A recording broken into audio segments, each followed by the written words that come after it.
Hi, this is Grace, and I'm going to show you guys how to make a rose hydrosol with just a couple kitchen tools that you already have. All you need is one stainless steel pot, 2 heat-proof bowls, some ice, and some water. So let's get started. Let's talk about the difference between when you make rose water versus like a hydrosol. And a lot of people use those words interchangeably, and that's completely fine. But in this case, what I mean by rose water is like the way you're making tea. You're boiling the water, you're putting the petals inside, you're straining it, and what's left over is the rose water. There's not much bioavailability or nutritional component to that, although it is rose water and you can definitely use it. Rose distillate or hydrosol, on the other hand, is basically the same process, but instead of collecting the water that the leaves were seeping in, you're collecting the steam, the drippings of that. And that's way more beneficial for your skin and therapeutic, and that's where the volatile compounds are in the plant. So let's get started. So when to harvest the roses? You want to pick it around the late morning, like around 11 a.m. here in San Francisco. And you want to get the roses that are at least halfway opened or fully open, but not so open to the point where the petals are falling and it's wilting. The way you also trim the roses is that when you have the rose that you want to pick, you want to cut it right below the first leaf after that rose. And that way you can ensure that the rose will grow all year long, at least here in San Francisco, until about January timeframe. Once you collect all the roses, what you want to do is you want to clean it off. And ideally you want to take like a fresh sheet and lay it out on the sun if you have room. I just don't, and so because I live in the city, and so what I do is I just rinse it off, make sure I get all the bugs out. And then if you're not going to distill it right away, although that's the ideal time, what you want to do is you want to have it sitting in water, and that way it won't wilt. This pile here, I let it sit since yesterday evening, and it's already like the midday next day. And they have wilted a little bit, but not as badly as the ones here in this sink. And these have not been sitting in water, and probably I won't use the whole pile here. I'll only use the petals that are still fresh. You want to make sure that you get all the bugs out, and I like to clean it completely, especially if I'm using it commercially, so that I know for a fact that these roses have all been cleaned before I steam it.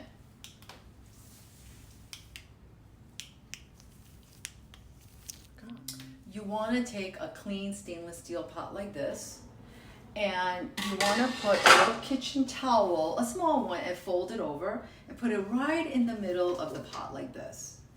Then you want to take 2 heat-proof bowls, and in this case I just have these ceramic bowls here in this cottage, and this one in the bottom is going to just help it protect from water to enter in here, because you just want to collect the steam in this top one.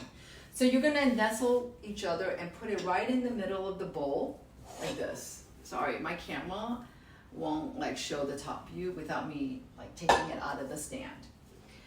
Then you want to fill the whole thing with petals, and let me just show you after I'm done. I mean, look at this. Look how luscious and beautiful this is. This is a huge rose.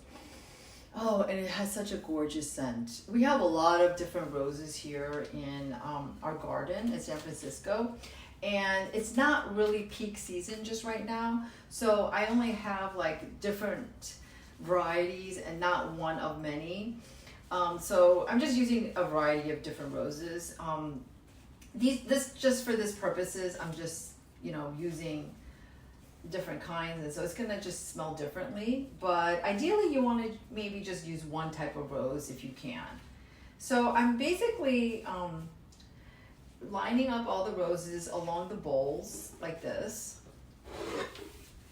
I don't know if you could see. I'll take a top view picture in a bit, and then you're gonna take this, put it on this pot, and then close the lid upside down. But before you do, make sure this top bowl is really, really clean. I not only just, make sure that it's clean, but I also sanitize it by just like spritzing isopropyl 70% alcohol and leave it for 10 seconds, then I wipe it down. Then I put it right on top, like that. So I've already filled my pot with the petals as well as water. You want to be using distilled water. And this is the bottom bowl. I haven't put the top bowl yet. You want to fill the water to almost the brim of the top bowl, especially when you're doing fresh petals. But if you're using dry petals, you want to fill it about halfway to the bottom bowl. Then you want to nestle the top bowl to the bottom bowl like this. And then you want to close this up upside down. So the lid has to be completely closed. And I'm going to tape this, or you can put a little putty here so that steam won't escape and everything will ensure it'll drip on that top bowl. I just turned on the stove and I have it on medium heat. And now I'm going to go and get some ice. I'm going to pour some ice here and put it in this bowl.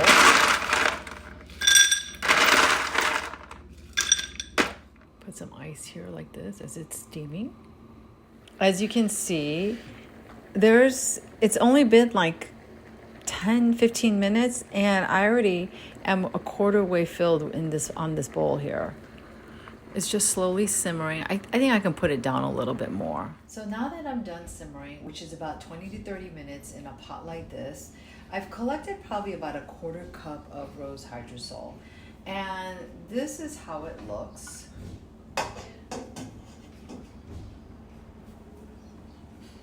And there's a little bit of probably from the seeds. I see a little bit of rose seeds and I can just strain that off.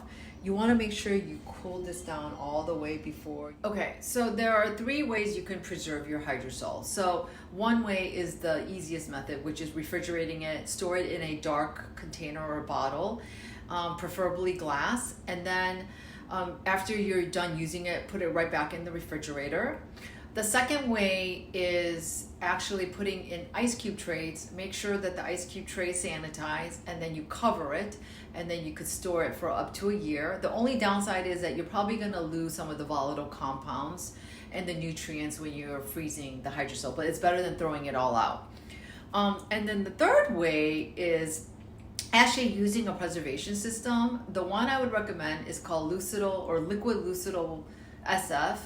And it's basically a fermented radish root, and you can add about 3 to 4%, gently stir it in while it's a little warm, about 100 degrees, or let's see, 38 Fahrenheit or Celsius, 100 degrees Fahrenheit. And then as soon as it's cooled down, then you can put it into the bottle, and then you should still refrigerate it. All of those methods work.